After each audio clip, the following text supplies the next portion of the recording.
नमस्कार दोस्तों, जय श्री महाकाल, हर हर महादेव, श्री शिवाय नमस्तुभ्यम। सावन के पहले सोमवार की आप सभी को हार्दिक शुभकामनाएं। सावन का पहला सोमवार भगवान शिव की कृपा प्राप्ति करने का अत्यंत शुभ अवसर माना जाता है। मान्यता है कि इस दिन सच्चे मन से पार्थिव शिवलिंग बनाकर पूजा करने से भगवान शिव शीघ्र प्रसन्न होते हैं और भक्त की मनोकामना पूर्ण करते हैं। आज की इस वीडियो में हम बनाने जा रहे हैं पार्थिव शिवलिंग। कैसे बनाएं, उसकी पूजा किस प्रकार करें और कैसे उसका विसर्जन करें, किन बातों का ध्यान रखना चाहिए और पूजा के बाद विसर्जन कैसे करें। सबसे पहले बात करते हैं पार्थिव शिवलिंग बनाने की। पार्थिव शिवलिंग बनाने के लिए स्वच्छ और पवित्र मिट्टी लें।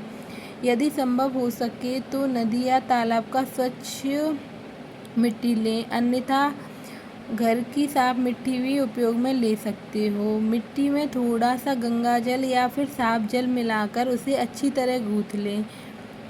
अब अपने दोनों हाथों से धीरे धीरे शिवलिंग बनाएं। सबसे पहले मैंने एक परात ली है, उसमें एक थाली रखी है और उसके ऊपर बेलपत्र रखा है। बेलपत्री के ऊपर हम शिवलिंग बनाएंगे। अपने दोनों हाथों से धीरे धीरे शिवलिंग का आकार बनाएंगे। शिवलिंग बहुत बड़ा होना आवश्यक नहीं है, श्रद्धा सबसे महत्वपूर्ण है। अब बारी आती है पूजा के सामान की। पूजा के सामान के लिए 1 लोटा जल, यदि संभव हो तो गंगा जल, दूध या पंचामृत या इनमें से कोई एक चीज़, बेलपत्र, अक्षत यानी कि चावल, चंदन, फूल, मौसमी फल, नैवेद्य आदि। पूजा प्रारंभ करने से पहले स्नान करके स्वच्छ वस्त्र धारण करें। पूजा के स्थान को साफ करें और लकड़ी की चौकी पर या लाल पीला वस्त्र बिछाकर भी पार्थिव शिवलिंग समर्पित कर सकते हैं। मैंने हरी घास बिछाई है। अब भगवान गणेश का स्मरण करें और अपने कुल देवी देवता और गुरु का ध्यान करें। इसके बाद भगवान शिव का ध्यान करते हुए संकल्प लें कि आप श्रद्धा और भक्ति से पूजा कर रहे हैं। अब शिवलिंग पर सबसे पहले जल अर्पित करें। यदि गंगा जल हो तो कुछ बूंदें गंगा जल की अर्पित करें, नहीं तो दूध या पंचामृत जो भी हो वह अर्पित करें। इसके बाद यदि आप परंपरा में उचित हो तो कच्ची गाय का दूध से अभिषेक कर सकते हो या फिर जल से, शुद्ध जल से भी कर सकते हो।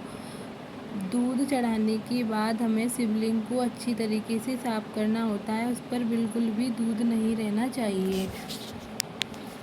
अब चंदन का तिलक करें, अक्षत अर्पित करें, बेलपत्र चढ़ाएं। ध्यान रखें कि बेलपत्र साफ हो और खंडित ना हो। सबसे पहले भगवान शिव को वस्त्र रूपी कलावा अर्पित करते हैं। अगर आपके यहाँ पर जनेऊ अर्पित करते हैं तो आप खुद भी कर सकते हो, और अगर आपके घर में अलग परंपरा है तो आप उस हिसाब से घर के किसी भी पुरुष से जनेऊ शिव जी पर चढ़वा सकते हो। चंदन से त्रिकूट बनाना है और उसके चारों तरफ शिवलिंग पर भी चंदन लगाना है। चंदन लगाने के बाद अक्षत चढ़ाने हैं और त्रिकूट पर थोड़ा सा शहद भी चढ़ाना है। ये अक्षत भी चढ़ा दिए और ध्यान रखना है कि अक्षत साबुत हो, चावल टूटे हुए नहीं होने चाहिए, क्योंकि टूटे हुए चावल कभी भी पूजा में काम में नहीं लिए जाते हैं। ये थोड़ा सा शहद चढ़ा दिया है। अब ये इत्र, शिव जी को इत्र भी प्रिय है, इसलिए शिव जी की पूजा में इत्र भी ज़रूर चढ़ाया जाता है। ये मैंने शिव जी के इत्र भी लगा दिया है। अब बारी आती है बेलपत्री की।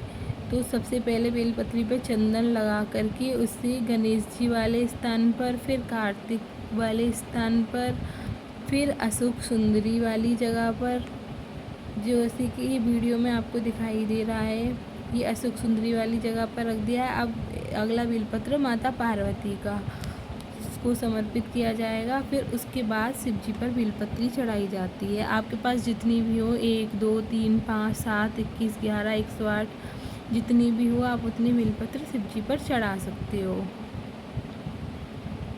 ये मैंने सभी बेलपत्रों पर चंदन लगा करके और शिव जी पर चढ़ा रही हूँ। अगर आपके पास बेलपत्र नहीं है तो आप पुराने बेलपत्र को धोकर भी सुखा सकते हो और एक दिन पहले भी तोड़ करके बेलपत्र रख सकते हो। बेलपत्र कभी ख़राब नहीं होते। इसके बाद आपको पुष्प अर्पित करने हैं। अगर आपके पास है तो, मेरे पास पुष्प नहीं थे तो मैंने वो अर्पित नहीं करे। और ये है काले तिल, जो दूध के साथ भी चढ़ा सकते हैं और वैसे भी। अब बारी आती है भोग की। तो ये मैंने मिश्री का भोग रख दिया है। और एक कोई भी ऋतुफल आप भोग लगा सकते हो। ये मैंने आम का भोग लगा दिया है। यदि नहीं है तो आप मिश्री का, शक्कर का, बतासे का, किसी भी चीज़ का भोग लगा सकते हो। यहीं पर हमारे दोनों का लड्डू और कन्हैया भी बैठे हुए हैं, वो भी हमारे शिव जी की पूजा कर रहे हैं। अब बारी आती है आरती की। दीपक और धूप जलाकर भगवान शिव की आरती करें। सबसे पहले भोग गा करके और आचमन कराएं। आचमनी जल कराने के बाद आरती करें। ये मैंने आरती का दीपक रख लिया है। अब हमारी आरती आती है, जैसे ओमकारा वाली आरती करेंगे। आप कोई भी आरती कर सकते हो। और उसके बाद ओम नमः शिवाय मंत्र का जप करना होता है 108 बार। आप यदि समय नहीं है तो कम भी कर सकते हो। दुर्गा से वो शिव चालीसा भी पढ़ सकते हो और आरती कर सकते हो। हम सबसे पहले भोग गाते हैं। भोग गाने के बाद में फिर आरती करते हैं। यदि आपको भोग की वीडियो चाहिए तो आप कमेंट में बता देना, मैं वो भी बना दूँगी। और आरती की चाहिए तो वो भी बता देना, हम रियल वॉइस में वो भी डाल देंगे। ये आरती हो गई हमारी। आरती करने के बाद में पुष्पांजलि होगी। पुष्पांजलि करने के बाद पूजा के दौरान भगवान शिव से अपनी मनोकामना कहें। उनसे परिवार की सुख समृद्धि और अच्छे स्वास्थ्य की और आध्यात्मिक उन्नति की प्रार्थना करें। ध्यान रखें कि पूजा दिखावे के लिए नहीं बल्कि सच्ची श्रद्धा और भक्ति से करें। भगवान भोलेनाथ भाव के भूखे हैं। अब बात करते हैं पूजा के बाद विसर्जन की।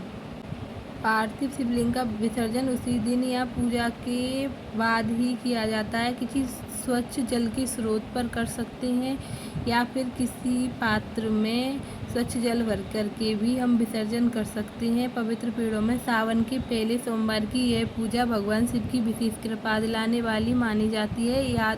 यदि याद रहे तो सबसे बड़ा उपाय आपका सच्चा विश्वास, अच्छा स्मरण और श्रद्धा है, अच्छा आचरण है। यदि आपको यह जानकारी पसंद आई हो तो वीडियो को लाइक करें, अपने परिवार और मित्रों के साथ साझा करें और कमेंट में एक बार हर हर महादेव जरूर लिखें। भगवान भोलेनाथ आपकी सभी मनोकामनाएं पूरी करें और उनकी कृपा आप पर हमेशा बनी रहे। हर हर महादेव। श्री शिवाय नमस्तुभ्यं।